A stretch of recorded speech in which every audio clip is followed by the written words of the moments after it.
जी हाँ दोस्तों, आ गया अरविंद अकेला कल्लू का सबसे धमाकेदार संग, जिस संग का बोल है नया लवर।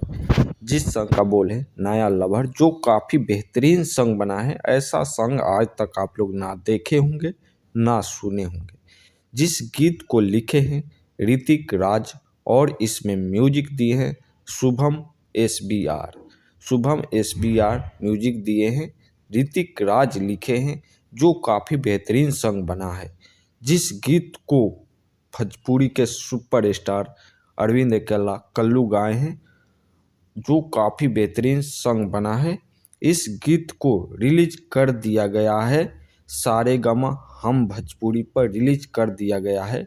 आप लोगों से मेरा अनुरोध है, ज़रूर से सारेगामा हम भोजपुरी पर जाएं और इस गाना को सुने और ज़्यादा से ज़्यादा प्यार दें। ये गाना काफ़ी बेहतरीन बना है, इसका शूटिंग सबसे बेहतरीन हुआ है।